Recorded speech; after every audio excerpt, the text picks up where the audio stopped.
Some new information coming out from the White House as President Biden has ordered the authorized, this new possible deployment to Europe as by my authority vested by me as the President of the Constitution, I hereby determine that it is necessary to augment the active armed powers of the United States for the effective conduct of Operation Atlantic Resolve in and around the United States European stated authority. So we want to learn more about this, what this means moving forward here on Live Now from Fox. And this all comes after the NATO Summit wrapped up, President Biden authorizing those 3,000 military reservists to be deployed. To help break this all down, we're going to join by Hal Kempfer, retired Marine Corps intelligence officer, CEO of Global Risk Intelligence and Planning. Hal, thank you again for joining us here on Live Now from Fox. How big of a deal is this when you now know that President Biden authorizing some 3,000 more potential reservists there, potentially to be deployed to Europe? Andy, it kind of opens the door, if you will. It opens the door for bringing in reserves and National Guard. And basically, what it does is it very much links the Operation Atlantic Resolve. And Atlantic Resolve is really the bolstering of NATO, particularly the eastern front of NATO, in response to the Russian invasion of Ukraine. And we have been rotating lots of forces in there. Of course, we've been following this over the last almost year and a half, the rotation of various brigades going into Poland, various forces from all over NATO rolling into the Baltic states and bolstering up that eastern frontier, if you will, right up against Ukraine, right up against Belarus, right up against Russia. And of course, now with Finland today becoming part of NATO, you might see some rotations potentially even going up there. Now, the 3,000 are reserves. Some are what's called select Marine Corps or selected reserve units. Those are organized reserve units that are rotating over, and others are what's called individual ready reserve. These are individuals, they're ready to be mobilized, deployed. They maintain all the qualifications they need, but that will be critical for backfill, particularly in various, high demand, but very little known, if you will, organizations, probably in areas like logistics, intelligence, and other areas, not big combat units, but all those things they have to do is support. So that's pretty much what we're seeing today, and not a surprise. Again, this operation has gone on for 18 months. Yeah. So a lot of those active duty units, they've rolled into Europe, they've rolled out of Europe, they're rolling back into Europe. And at some point in our total force structure, we have to augment that by bringing in certain reserve units to kind of fill it out, to give those regular active duty units a chance to come back, basically regroup, retrain, refit, all the things they need to be done, because they can't be deployed all the time.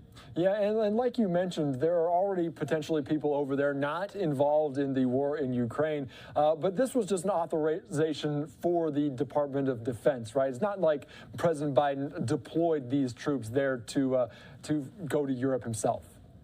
No, well, they're going to Europe. It's probably where they'll end up. They don't have to. They can be backfilled elsewhere. It depends on how broadly Operation Atlantic Resolve is determined to be. For example, in Washington, D.C., you could have potentially, and I'm not saying this is the case, but potentially there could be select billets in the Pentagon, Defense Intelligence Agency, other locations which are there for one purpose, and that's to support Atlantic Resolve. Potentially, those reservists could be brought in to fill in those units, and that would be something I would expect to see with the individual ready reserve portion, which is about 450 of the 3,000. That's a very likely thing you could see.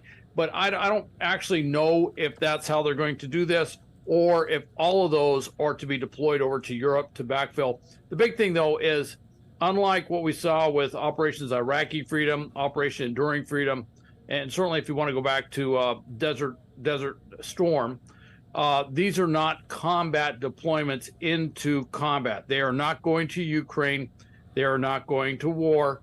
Although, like any other military forces in Europe, if Europe was attacked, they would be there to help defend Europe and defend NATO against any aggressor. And I think I would be remiss if I didn't ask, but obviously the NATO summit taking place, world leaders, Vladimir Zelensky, the Ukrainian president, also on hand for this, obviously pushing for more and more support, pushing to be a part of the NATO alliance there as well. Does that have any connection between these two, just the NATO summit taking place and also this most recent authorization?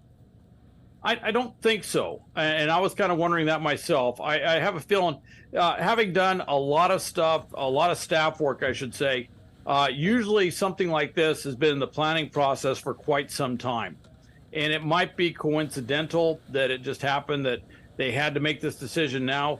It could have been contingent. There could be other things out there, for example, tied to NATO, Sweden coming on board soon. Finland just coming, basically being officially brought on board today. There could be second, third order effects in terms of manpower, personnel manning throughout Europe, that they need to move certain units to certain places or do something else. And maybe it was a contingent thing. Actually, what I think, though, is I think this was something that was in the mill for a long time. They were looking at some of the regular units that were basically just running out of steam because they've been rotated in and out so often into Eastern Europe. And I think they're also looking at some of these key commands, the workload that they had. And they were probably saying, hey, look, this isn't going away. We've got to be augmented with more personnel. And so they said, okay, let's go to the reserve side and bring those personnel in. Yeah, like you said, some 18 months already into this ordeal there between Russia and Ukraine. But I do have to ask you also about NATO, if we can, because you mentioned Sweden there being involved, Ukraine potentially pushing to get involved. They obviously got a little bit of pushback from different members there as well, including the United States. How big of an addition is Sweden? And maybe do you think Ukraine could find their way into that alliance soon? Well, on the last part, if I could answer that first, yes. And I think that was unambiguous today. I thought that little soundbite where President Zelensky was sitting with President Biden, and they can't be, the reason they can't be invited in right now, the reason they can't be joined right now, which certainly, Ukraine was kind of leaning towards, hey, give us a set deadline, is this conflict needs to be resolved. And nobody knows when the conflict will officially end. Will it be, by the end of summer? Probably not. Will it be sometime in the fall? Possibly. Could it go into next year? Very likely it could. No one knows when, so it's very difficult to give them a hard deadline of when that invitation will come out, which is something that Ukraine wanted. They wanted a hard deadline. Some of the language at the beginning of the conference on this specific issue wasn't that different than some of the language they'd had before, and they were hoping to hear stronger terminology. By the end of the week, they did, which brings us back to that discussion with President Zelensky and President Biden today, when reporters asked President Zelensky how soon after, basically the war is won, the war is over, Russian forces are no longer on sovereign Ukrainian territorial terrain, which is what that implied, but how soon after the war is over would Ukraine be part of NATO? And President Zelensky was kind of searching for the right thing to say, and President Biden jumped in and he said, an hour and 20 minutes. All right, that's what Ukraine wanted to hear. They wanted to hear that level of commitment, because their fear is that they're being armed right now, and they do understand they can't join NATO now without kicking in Article 5 and putting NATO directly into war with Russia. It just can't be done. Yep. However, their concern is they kick the Russians out and they go back, they regroup, they get ready for the next invasion. They want to make sure that, unlike what they've seen in the past with East European countries, that Ukraine is joined immediately, which puts the whole NATO force level right there protecting Ukraine, which is there is no stronger deterrent for a second Russian invasion. So that's what they want. And I think they were hearing that by the end of the week. Yeah, and I also think I agree with you, just potentially they will potentially move into that NATO. But if this thing continues on, we are now 18 months in, a lot of people didn't think it would get to this point. Maybe how long does that last? How long will they keep this unwavering support? And especially just around the fact that they want to be in NATO, is how long is this timeline look? Well, I think part of it is everybody in NATO and around the world is looking at what Ukraine's doing on the ground, and they want to see Ukraine make strides. It's been a slow counteroffensive. That has political ripples in a lot of different places. But success does tend to breed support, if you will. Everyone's saying unwavering support. They're going to keep this support going, and it should go for quite some time. But they're looking at things coming up. They're looking at the 2024 election in the United States. There's a couple of presidential candidates who have indicated that they do not have a whole lot of support for continuing the level of support that Ukraine's been getting. And so that's a big concern that they have. They're certainly, from a Ukrainian perspective, they're hoping they don't win, but they are watching this and they're very much aware of it. And they're also realizing that the longer this goes, countries are going to get tired. And by the way, there are certain things. You hit a point where, hey, we can take all these tanks that were out of use, that were in inventory, and we refit them and send them forward. Great. We can take some aircraft that we weren't using, we can refit them, train some Ukrainian pilots and send those forward. Great. There gets to be a point where you just don't have those things available anymore. You've sent them already. And so they recognize they've got to have some success on the battlefield. By the way, Andy, I apologize. I forgot to mention the Sweden. You asked me about Sweden earlier. That is huge. It is a very capable country. It has tremendous military forces. They have their own rather robust defense industrial base, and they are a very capable group. I was in Scandinavia for quite some time, in Europe. I've had an opportunity to talk to Swedish military counterparts before, and I will tell you, they're a first-class military organization, and they, along with Finland, bring a tremendous capability, particularly in that northern flank.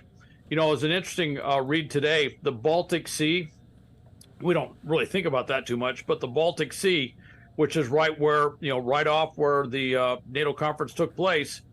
If you look at it now and you look at, say, where it was a year and a half ago and where it is today, it's a dramatic change. It's pretty much, I hate to say, it's almost like a NATO Lake.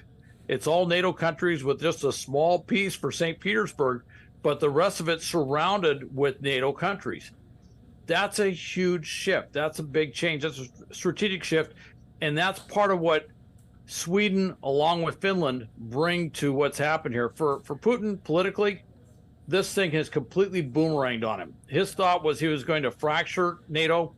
NATO hasn't been this unified since the beginning of NATO. It's worked quite the other way for them. Yeah, they are certainly moving in that direction. Everyone just trying to join this NATO forces. Hal Kemper, thank you so much for joining us here on Live Now from Fox. I knew you would touch on all of this stuff, so I appreciate you, as always, all your insight there into all these international headlines. We appreciate it. Thank you, Andy.